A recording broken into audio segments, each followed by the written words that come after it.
Amis téléspectateurs, topé sivino mbote, boye malamu, na manaka na biso ya mokolo na lelo, il y a émission La Voix des Neutralistes, tobandi, poso ya sika, kasi La Voix des Neutralistes, bandara poso na yango, boye bien, émission bandara mingi mercredi, pour que bino, vous allez toujours informé, na o Italie politique, il y a République démocratique du Congo, politique, il y a Front de Libération nationale du Congo, FLNC en sigle, parti cher à Kapent Eli Kanimbu, président national. Alors, chers téléspectateurs, vous allez vous remercier Bino parce que vous allez belé liboso à poste téléviseur na Bino pour la émission La Voix des Neutralistes. Ceux qui ont participé à l'émission, Mokonalelo, vous pouvez si grand merci na grande équipe technique a vraiment équipe les alliés Costro, Tomoni Bongo, Moussa Bea, JP Vanga, et puis Freddy Maya, la papa Robert, Kobo Sanaté sans oublier, alors le coordonnateur Rex Mukobo. Alors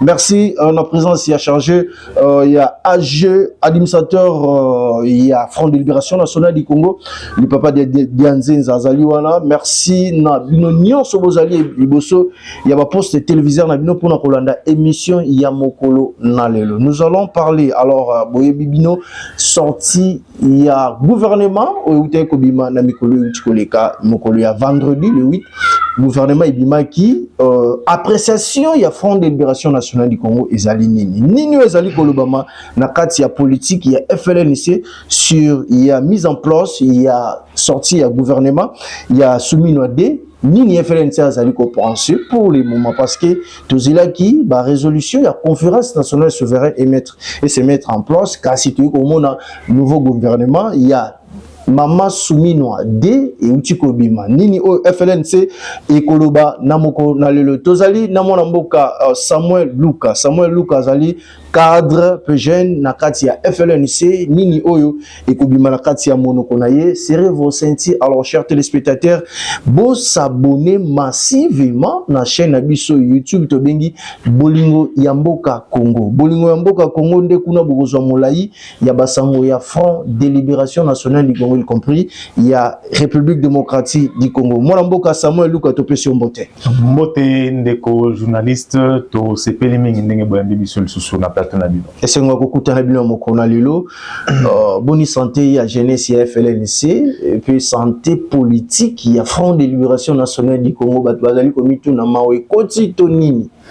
Vraiment santé à parti nabiso le Front de Libération nationale du Congo ils allaient vraiment malamu na yambo to kobana na vivi ya sije nabiso to kopesa bongo mbote na le président national du Front de Libération nationale du Congo, l'autorité morale de l'OTAP, le président du Haut Conseil national de la transition, le leader rénovateur du système politique Union des neutralistes indépendants, je cite le président Kapend Eli Kanimbu ya solution to pesimbote na baimbo kana so bako tala biso na ngonga oyo pe bana nyonso ya Front de Libération nationale du Congo bisika nyonso tozomi na kati ya mboka pe libanda na niveau ya diaspora na biso santé politique ya Front de Libération nationale du Congo ezali vraiment au top ezali à 100%.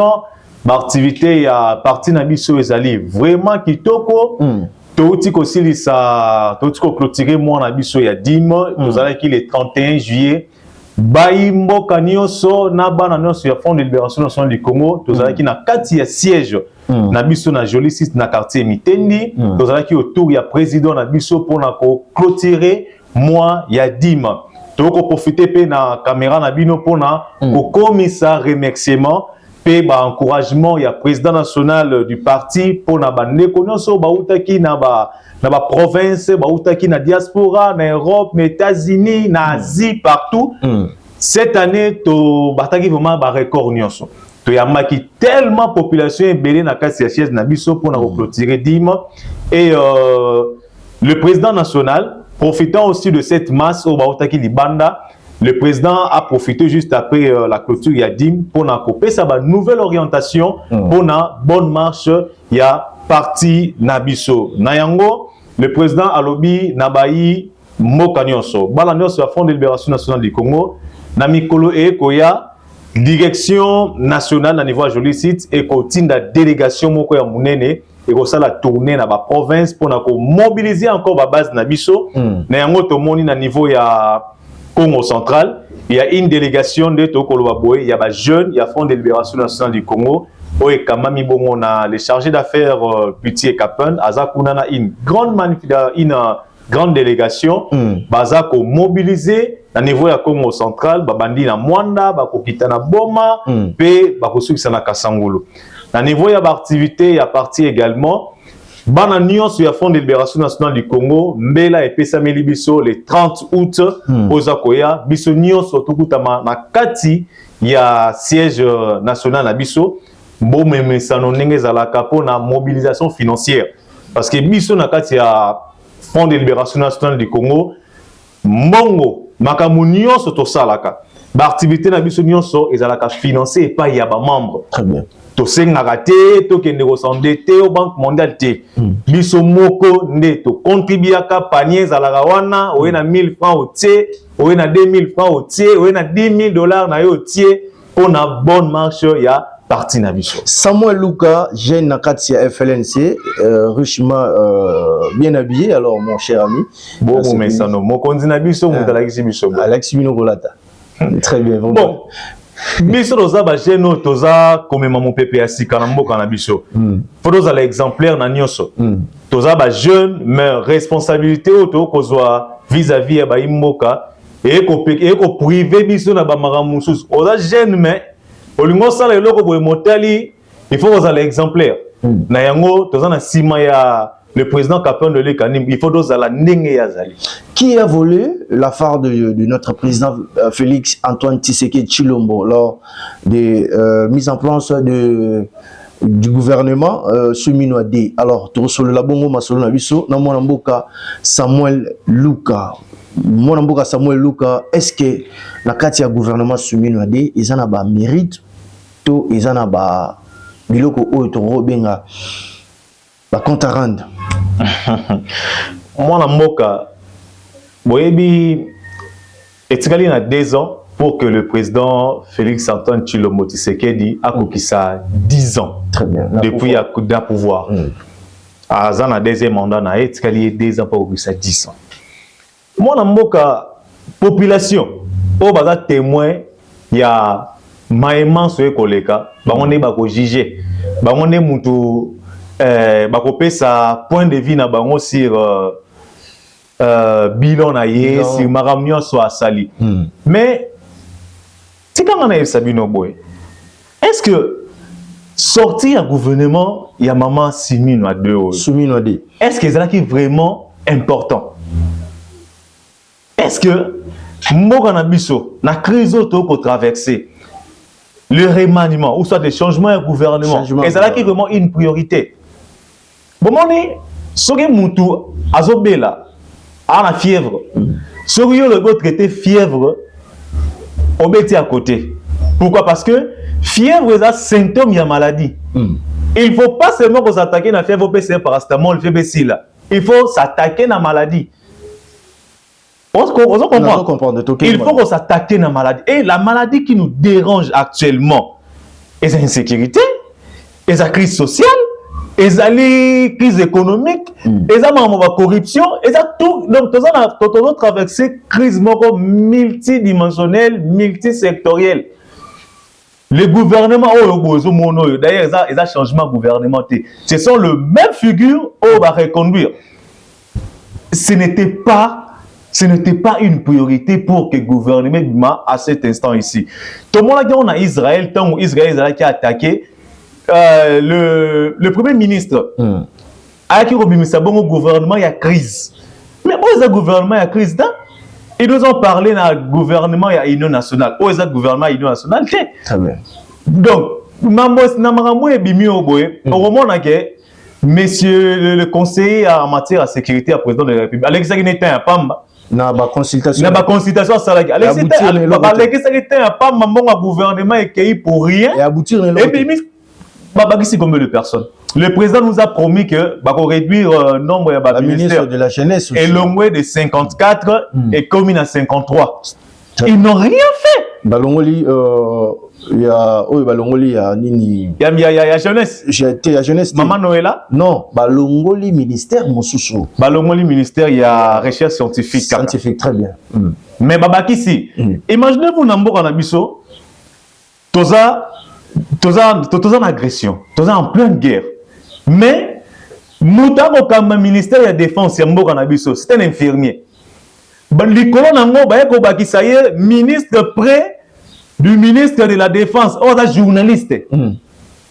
On doit comprendre. Est-ce que Mokonzi Mboka sali choix malamu toi sali fait choix. Biso Wutaka na bémission tikoleka ngana toyebisa ki bino na plateau na bino que gouvernement oyo ekobima oyo yo et ko répondre na battante ya population ti ba appréciation ya FLN ces années na sorti ya gouvernement ya mama Soumino D mokolo ya vendredi 8 août j'espère.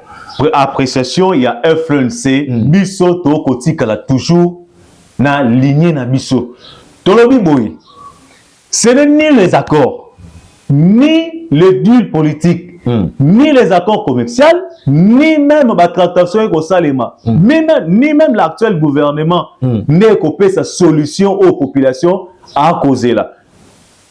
Vous comprenez? Parce que le président a na Mikolomi était na présidence. Et on le sait tous bien que deux dernières années, ils ont rapport à préparer des élections. Pensez-vous que même Papa Mouzi tourne bado commissaire nanga koti.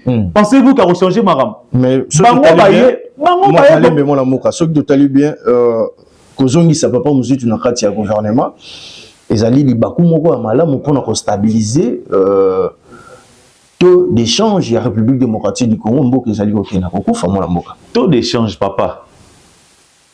Ba bengi yango budget des états qui voté.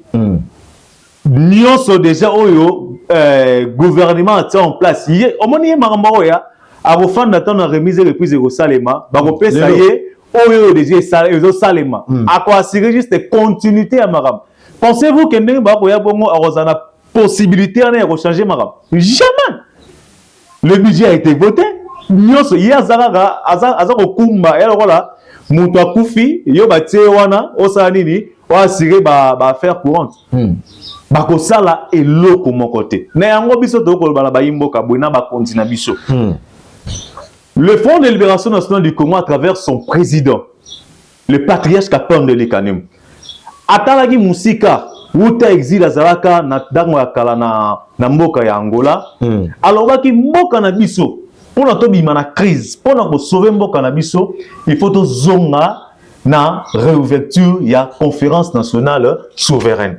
Wota awuta nini exil kalaming te aboy akokokisa 20 ans depuis na mboka na biso. Et vous allez célébrer alors. To célébrer ngo makasi. 20 ans durant notre patriarche ako marteler kaka ne loko moko. Réouverture ya conférence nationale souveraine. Abunda ki tango le président Kabila azaki na pouvoir. À travers le ministre de l'Intérieur de l'époque, Évariste Bochab, confirmation, autorisation, il y a réouverture à la conférence nationale souveraine. Pendant toute une semaine, plus de 1850 personnes, matin na ngomba ya joli site, tongo midi pourquoi, kobanana ba chef coutumier, té na ba homme politique go mono yobo, ba ya awa. Tosala ba réouverture Salema ba résolution nyonso ezalaka remise et pas ya ba kondiamboka à l'époque le président Joseph Kabila. Ba lobaka ke ba résolution ona eza tellement kitoko yangonde mutu ko pesa kimia na mboka na biso. IDPS pas participer. Ils ont participé. Ils ont envoyé des délégués ici. Ils font semblant ba ko tergiverser ba ko la kisana ba imboka ke ba na volonté ya ko changer ma comme or que bazoko taper à côté bayebi bisika oyo mboka efe bayebi bisika oyo faut ba mema mboka pour mboka ezala solution mboka peut solution ezoma kasi baako kena ba intérêt na bango baako sala makamu pona ba kabola gâteau ensemble. Le président Kapende Kanim reste sur sa ligne pour que mboka na biso ba résolution conférence nationale souveraine il faut établir en place to pacifier mboka. Puis ensuite, tout qu'il y a un dialogue ou comme biso na ba élection ou koya na ba ne mususu. Parce que le schéma est clair. Toute transition, il y a 2 ans. Le président Kapende Likanim, Niene Mdazala qui votait, Azala qui désigné par la conférencier pour la transition. Juste après transition, est-ce qu'il y a un journaliste? Juste après transition, tu as la bonne installation, il y a gouvernement, il y a large union nationale. Oyote gouvernement où ezali inclusif oyo ba imboka ba ponaki yango nde ba causer là. Mais oyo ezali gouvernement ya union nationale papa oyo ezali gouvernement ya large union nationale eza na suprématie likolo ya nyonso ezali gouvernement oyo ezako exprimer vœu ya peuple congolais na kati wana une fois gouvernement est installé toko pacifier mboka.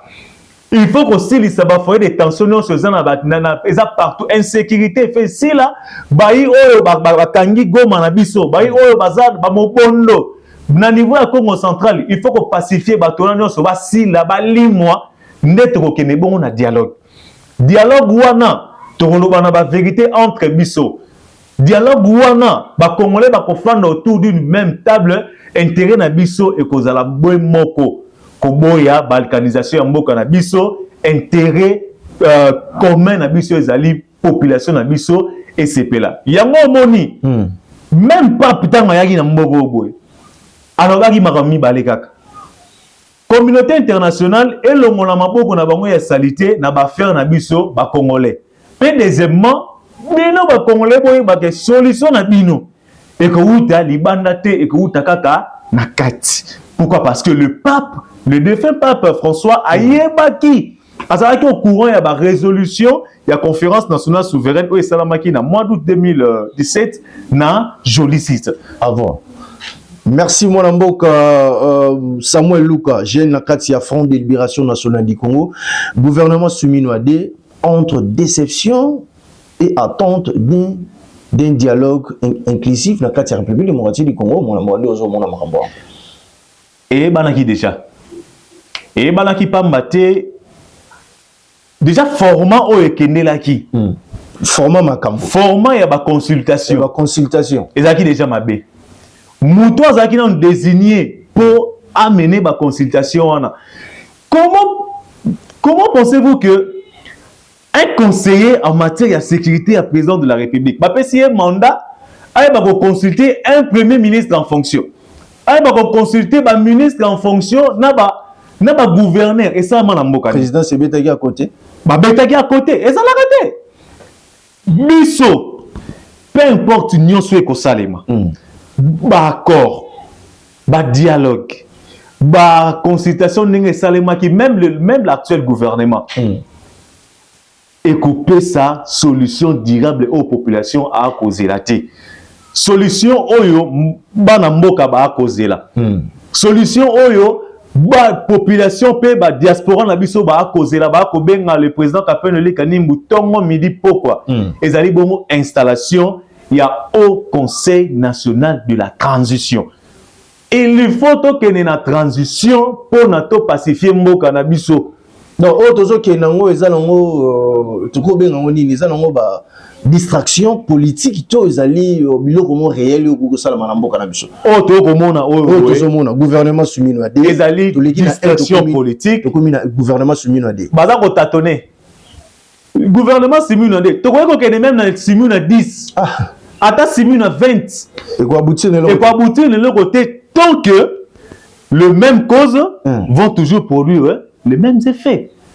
Gouvernement Sumino 1 bilan ezani bilan ezama ben basali le côté combien de fois gouvernement na biso parlement na biso est voté et prolongé makambo état de siège na Goma mais la ville de Goma a fini par tomber wane au monde bolobani bilan ezama malam population est kokemba batu ba ko kufa tongo midi pourquoi na commande batu ba ko kufa na nzenzela na biso pona kolongwa kaka pona kolongwa Kinshasa ko kene na Grand Bandundu actuellement ba bisi nyonso ko kene na Grand Bandundu ba ko telemisa ba ona nzela batu ba ko kata mama boko ba ko kata mama kolo très bien ba imboka ba ko lela ba imboka ba ko kemba na ko ebiso ndeko Jenebala ko banana ba mikolo tina bana mikie ba bébé ba ko kufa na ba couveuse parce que courant malongo ezalité bato bakobela mabungu pona bakomela ma ya salité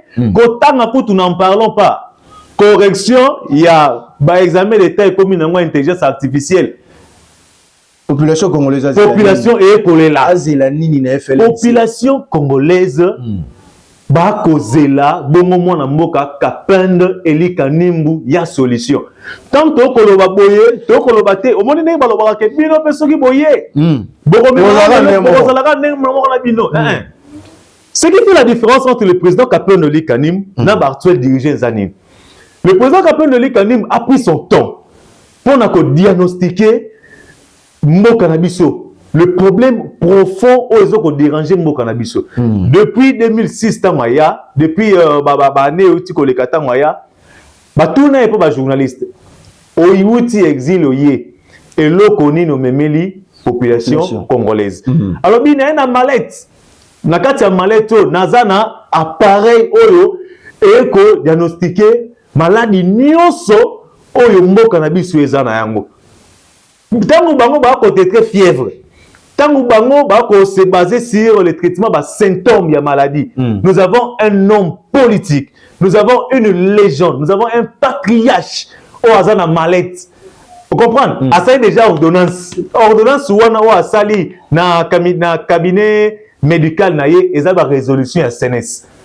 Tout ce qui est traitement na yango ezali la mise en place il y a résolution il y a conférence nationale souveraine.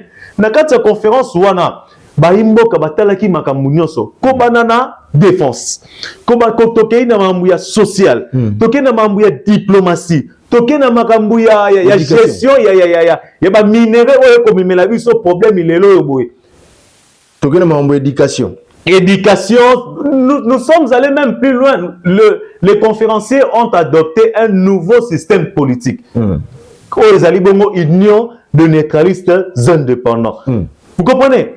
Eloko baimboka ba posela ezali boyeyi ya son excellence monsieur le président Kapende elika nimbu oya bozala bongo le président de la République démocratique du Congo na mikolo ekoya. Merci mwana mboka Samuel Mosimbi Luka. Alors tout s'aborder encore tout qui est là rapidement na ba question où ezali zo zapenda pour nayo pour na komitu na makambo ezali koleka na République démocratique du Congo. Alors ndeko Samuel comment na ba accord où signé pour na ko kotisa pe na kati ya République démocratique du Congo. Est-ce que ezali solution les sous ko luka ko réformer les sous gouvernement ya union nationale na kati ya République démocratique du Congo? Moi mboka Eric Dionebala na kuzongi so lisusu na ba émission toleka ki la fois passée. Tangu gouvernement na biso eke na États-Unis d'Amérique ba signé accord. Ba na Doha ba signé sous ba accord. Ba na États-Unis. Ba na États-Unis ba signé. Ba na Rwanda, ba partout.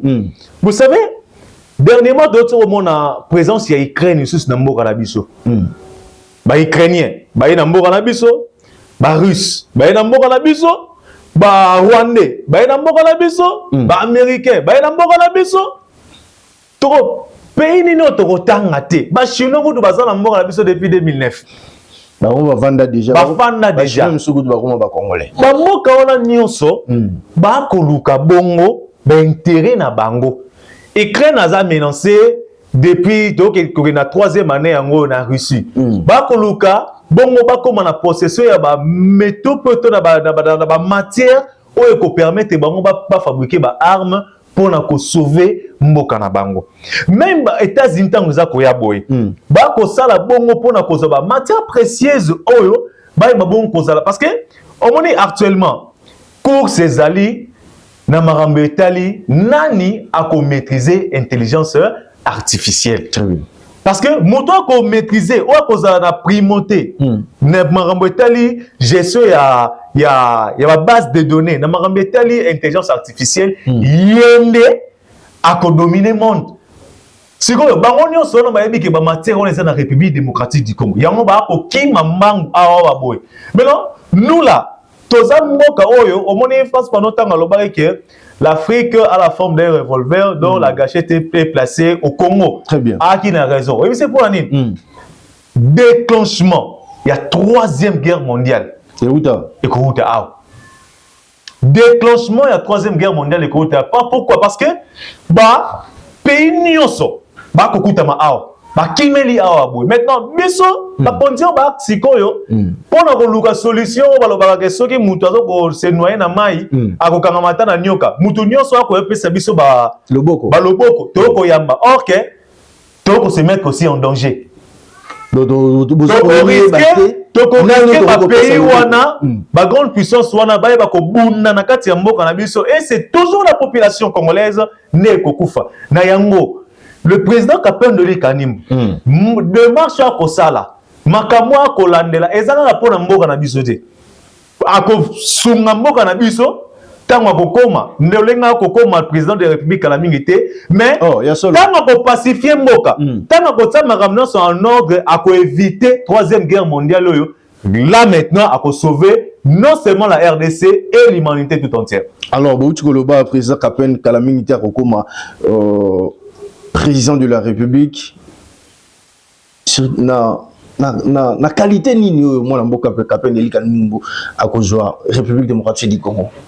Le président Kapendeli Kanimbu n'a ko rappelé bino pena bayema soba ko kotala biso na minute oyo na 2017 na mois d'août réouverture ya conférence nationale souveraine et salamaki na kati ya joli site bayeba ki boko ko désigner le président Kapendeli Kanimbu comme le président du Haut Conseil national de la transition. Haut Conseil national de la transition ezali institution oyo et kozala likolo ya présidence de la République. Très bien. Ezali institution maire. Est-ce que bayeba yango mwana mboka fo? Kasi yango nde place likambo efandeli te pona bango bayebi kaka il faut au conseil efandi bango bakozala susu na esika ya koyibela te. Non, le président de la République ye moko lo bango ke essayer lo ko yiba susu na mboko yo ezalaka te. Parce que Congo ekufa déjà. Na yango ba conférencier ba pona ki le président Kapendeli Kanimbu ba pona ki le président Kapendeli Kanimbu pona akamba au Conseil national de la transition akokoma mokonzi ya mboka na biso en sa qualité ya président du Haut Conseil national de la transition. Alors moi mboka Samuel Luka na ba accord nyoso yutiko signamé na kati ya République démocratique du Congo peut to kindaki na étranger. Est-ce que le gouvernement y a soumis nous à des ko trouver solution pour que pays ont vraiment la kati ya République démocratique du Congo? Ndeko journaliste na lobby pe na bandeli. Pomoni actuellement bato ba koloba déjà bato ba na est ba kotinela biso ba message peut komona ngo à travers ba réseaux sociaux que même accord de principe qui signé entre gouvernement congolais et gouvernement rwandais est déjà violé parce que accord rwandais ba congolais bazelaki ya mingi peut mona ki campagne salamaki makasi mola mbo ba congolais bazelaki yango te eza ba politique ne ba salaki campagne ya makasi pona ba imposer yango epa ya peuple congolais.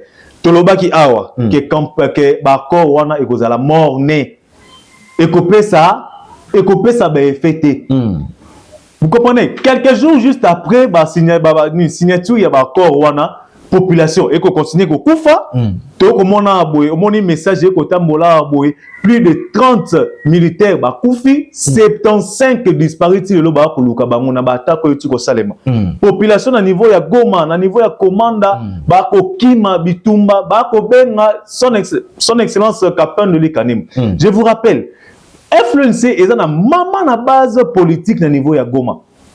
Non seulement à Goma, mais à travers toutes nos 26 provinces, ban et Front de libération nationale du Congo Bazal. Et dans les locaux moroté les kaka, na mboka na biso, o biso to ebaraté.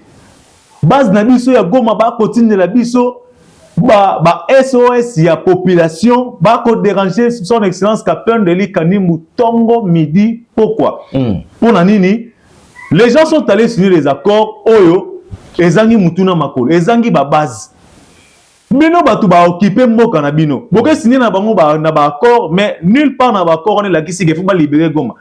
Aboutissement ya ba accord union c'est faut libération ya territoire national na biso ezala. Le président Kapendeli Kanimbu l'a bien dit.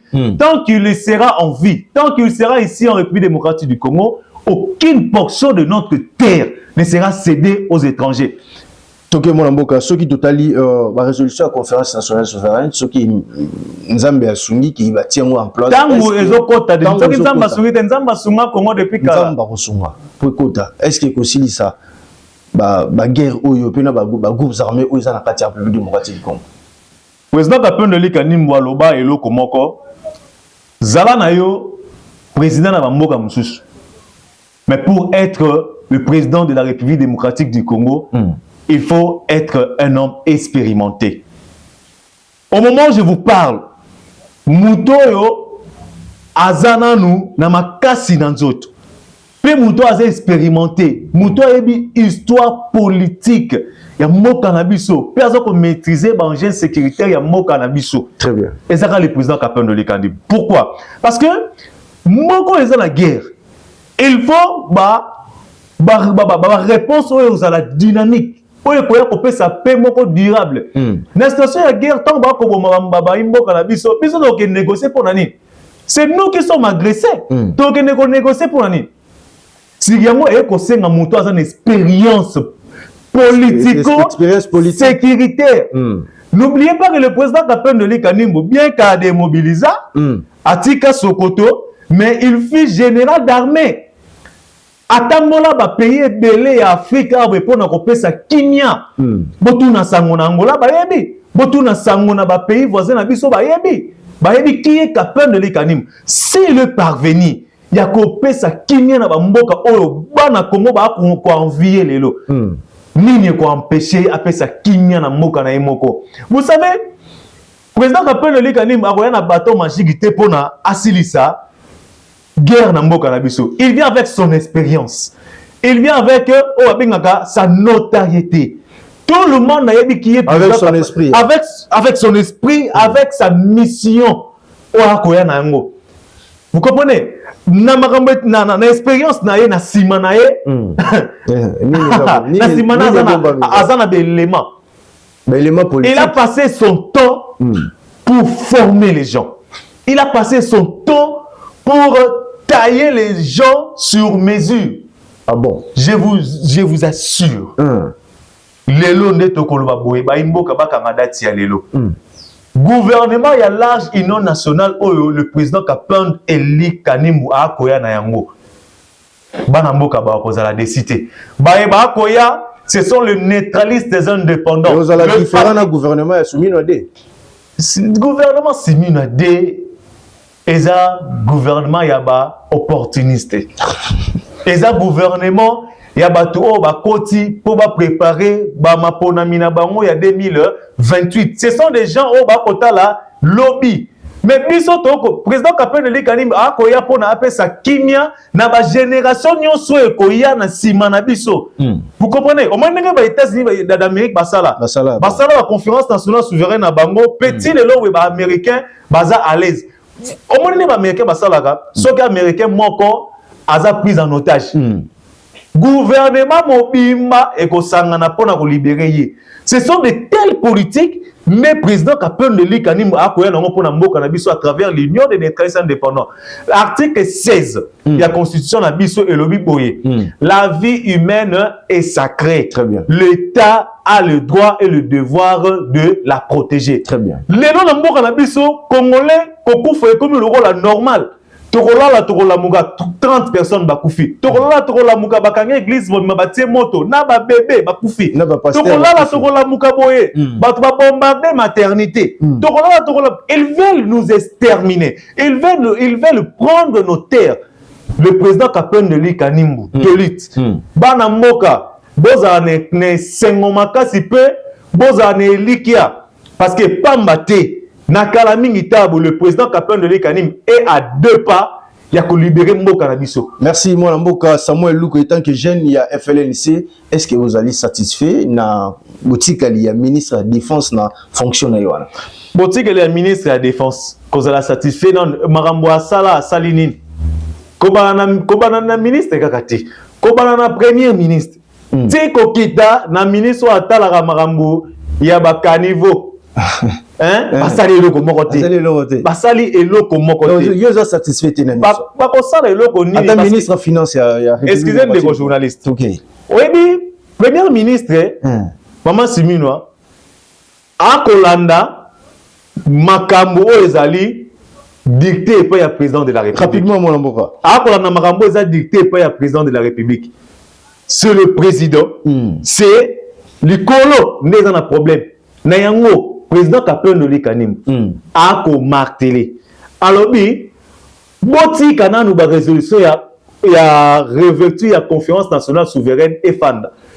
Botika au Conseil national de la transition, afin de sa transition à Mboka na biso, à gérer Mboka, à pacifier Mboka, tout tient en place un gouvernement, il y a large union nationale. Nakata le gouvernement large union nationale. Et il y a même certaines têtes au bazar dans l'actuel gouvernement au Bazali. Mais tant que ils ne vont pas travailler, pourquoi? Parce qu'ils seront soumis à la feuille de route, il y a au Conseil national de la transition, où vous allez dicter par le président et pas il y a le président Kapenda Eli Kanimbu. Merci, mon amboka Samuel Luka. Alors, chers téléspectateurs, nous rappelons que Samuel Luka Azali, cadre Nakatia, Front de Libération Nationale du Congo, cadre Nakatia au Conseil national de la transition, puis Nakatia. Outap, jeune Moko Azali ko expérimenté politique, il y a Monamboka Kapent Eli Kanimbu. Vraiment, bah, félicitations par rapport à Kozwa. Politique, il y a boyé, et pas une abisso, bah, jeune, il y a l'élo. Parce que, bah, jeune est belé, bah, commis, dans Makambo, il y a, Makambo Azali qu'on aurait vraiment jeunesse congolaise. Alors, beaucoup de félicitations dans Monamboka, hein, Samuel Luka. Alors, Monamboka, tout sur l'année, Makambo Italie, élection de 2023, où ils qui municipal puis territorial dans la République démocratique du Congo. Et tant que jeune il y a FLNC, aux hommes on a le goût l'élection on a le goût les bungi hein, makambo on a le goût les bungi pinza puis to bossani on to comme na makambo mama sumi na di gouvernement na. Moi la mboka na rozonga na makambo ti ko loba pona ba jeune ce que moni ba jeune ba ke na makambo ya ba kulu na ndingo ti ko loba. Ba jeune baki na marambouya désordre, c'est parce que ils sont délaissés. Au moment même moi en anda kusoko tiki au PC musala osala teta mo ozo mona pandi ba miliki ya pandi ba manki no sena congélateur pandi biloko nyos. Ministre Noëlla o tiko lo mwana ministère ya jeunesse. Akomi ministre ya vice-ministre des affaires étrangères. Qu'est-ce qu'elle a fait pour la jeunesse congolaise? Nino Basali, Stangeranga lelo boye programme Nino gouvernement a en place pour la jeunesse congolaise.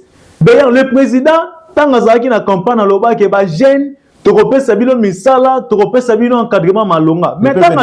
Maintenant que na Grand Équateur a changé maloba. Alors bi ba jeune bo komikosa. Ba jeune bo kanisa que gouvernement mutu e kopé sabino misala. Gouvernement zana misala kopé sabino nyo soti. Moi, comment on a des jeunes délaissés. Maintenant, face à cet isolement, les jeunes se sont maintenant retournés contre l'homme politique et la population. Nous encourageons pas ça. Mais tout ce que nous voulons, c'est quoi? C'est de mettre en place structure d'encadrement à jeunes, puis couper ça jeunes y en a mis ça là. Pour la raison on a question de l'élection 2023 les alaki municipal puis territorial est-ce que ça vraiment sous na ali tout le monde bungi na ngo makamna ngo peso mo na souté mo voter qui ba conseiller municipaux basalini ba ko le lati lelo non ba futa mi ata NKT to votaki ba ngana za tozana batwa wa boto to yebi bato bazala bientôt l'élection ya ba boumé c'est ça la maman yango kasi to koloba nyonso wana wota mboka na biso do zwa indépendance na mboka na biso nanu to organiser ba élection crédibilité nanu to organiser ba vraie élection té je vous rappelle na ba élection ti ko leko boye ngayo na kolobo to sali 24 heures na centre de vote to sali 24 heures na centre de vote l'influence a présenté ba candidat n'est-ce pas? Très bien. Biso donc on a voté ba candidat député na biso.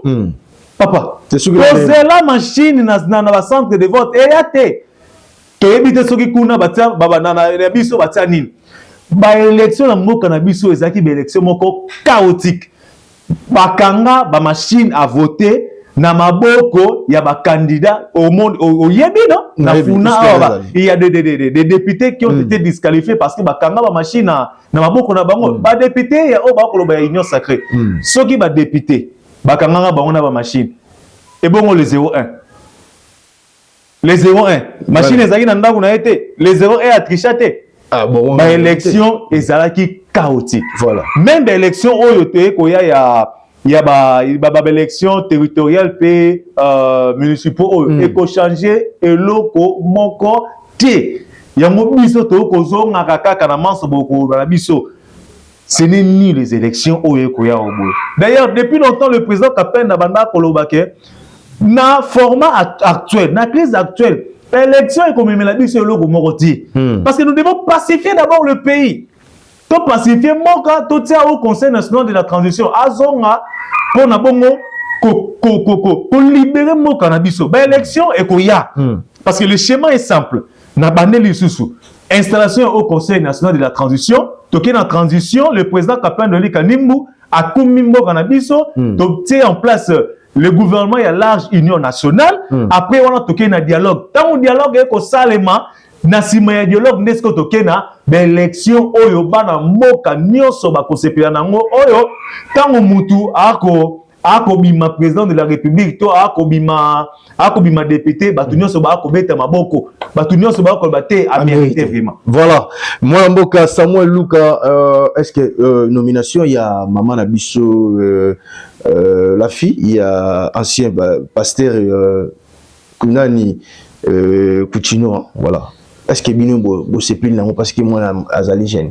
Maman grâce Coutinho, na comment na batuba ko publier biso doza contre mutu moroté. D'ailleurs biso na FLNC to tablaka sur ba kombo ya batuté, to tablaka sur ba personnalité, to tablaka sur mamatali ba institution. Voilà. Ata botier mwana il y a eu mon président de la République na poste one. Tant que l'icolo et kozalaka oyo za lelo boy. Tant que feuille de route ba kolanda et kozalaka bongo. Nazomi susu, les mêmes causes vont produire le même effet. Yé ayenga ko traiter fièvre. Maladie et kotikala. Si vous biso na mboka na biso to wala muto yo aye na kisi. Ordonnance c'est ça déjà. Ordonnance médicale les alliés par résolution à CNS. Voilà. Et comme si on a phase de traitement. Il a dose unique. Le président Kapel de l'Ikanim a une dose unique pour nous pacifier mon cannabis. Même maman grâce, a toujours na kati. Le rôle déjà d'ailleurs, le quoi déjà ça nommé en tant que ministre de la jeunesse. A Rosala Bongona